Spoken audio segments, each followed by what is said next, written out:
Hey everybody, welcome back to Cake in a Cave, and I just got done playing a game from 2023 that I completely had not heard of. The game is Exit 8, and if you want to classify it as anything, it would be a Japanese psychological horror walking simulator.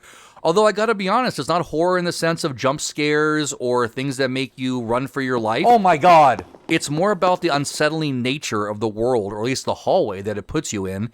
And this game was kind of a trip. It took me from being completely unsettled sitting there to very comfortable existing in the world once I understood the rules, but still a little bit unsettled, I guess.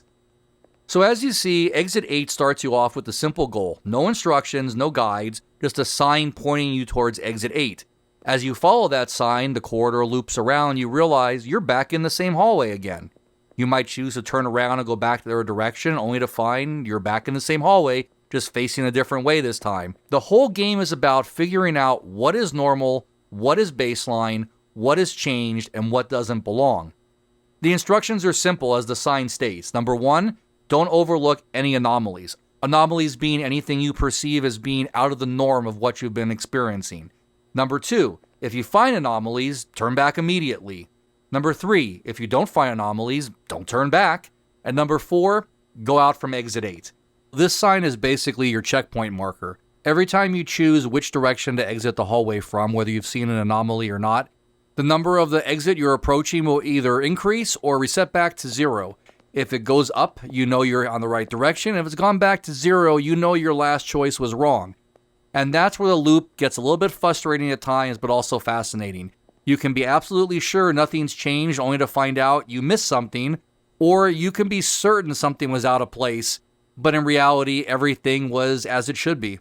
And of course, this is all much easier said than done, because as you wander the very nondescript subway or underground train hallways, you'll see posters on one side, doorways on the other, and a singular human constantly walking in the loop of the opposite direction. Everything looks right to a point, but something feels out of place. Some of these anomalies are easy to spot, like lights flickering, things coming out of a vent, water rushing right at you. Those I can share with you because those are the obvious ones. It's the more subtle changes, the aha moments when you see something and you realize, oh, that's what I was missing.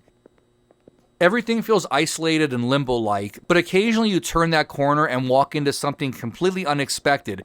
Even if it's benign, it feels so off-putting, you're going to freeze for a second and just have to take it in before you make that choice. Was that normal or was that an anomaly?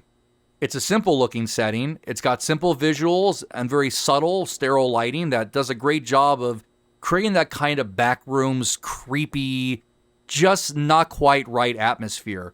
There's no soundtrack to the game, just ambient sound of footsteps, the occasional hum, a few clicks here, and enough changes in the audio environment to know that maybe something is out of place when you do actually catch that uniqueness. It made me hyper aware, watching everything, doubting everything I was looking at or had seen. Am I correct in what I saw before, or is this something that's changed now? It actually creates a slight paranoia, and boy, am I telling you how fun this game is by saying it's going to make you paranoid, going to make you unsettled. You know what? For me, it was an amazing experience to go from one extreme to the other. This game has no real jump scares. It has a few moments that made me jump out of my seat or yell. Oh my god! And the funny thing is, ultimately, for a game that challenges you to find out what is or isn't out of place, I think most of the time, you're more apt to feel you're the one constant thing that doesn't belong. Oh, now what? But once you understand the rules of the world, and once you understand what the game is actually asking you for, that's when you start to be able to fit yourself into the mold and say, okay, I'm understanding this space better. You start to learn the rhythm of the game, you recognize patterns, you're going to feel a bit more in control. It's actually, in some ways, a metaphor for life. You're thrust into a situation where you have no idea what's going on, but as you gain understanding, what once seemed strange or eerie or foreign to you starts to make a lot more sense, and that emotional flip is kind of fascinating.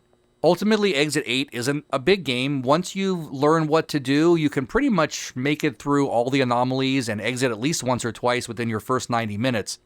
When I completed the game, I actually wanted to go through and find all the anomalies, and this is something I'll throw out there in case you're going to experience this for yourself. When I first started having no idea what to do, I was running through hallways mindlessly, And the byproduct of that was I was actually making some correct choices about something was wrong in the room, and I exited the other direction. So I looked up a list at the end of all the anomalies in the game because it said I found them all, and there were quite a few I never experienced even on other playthroughs. But after I beat the game, I did actually have fun for the next 30 minutes. I went back trying to figure out how fast I could complete a run, knowing what to look for, where to look for it, and I was still stymied sometimes by exactly what I missed that reset the counter.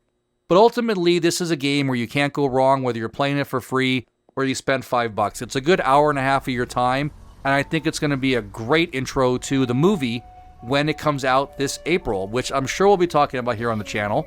So thank you guys again for following along. Please make sure you like and subscribe. We have a whole lot of stuff planned for the upcoming year, from games to nostalgia to pop culture to movies and more. I'm just a guy who likes games, and I've seen 50 years of them. Lifelong gamer. Looking forward to bringing you more, guys. Thanks for being here at Cake in a Cave. Check out the rest of these videos, and we'll see you soon.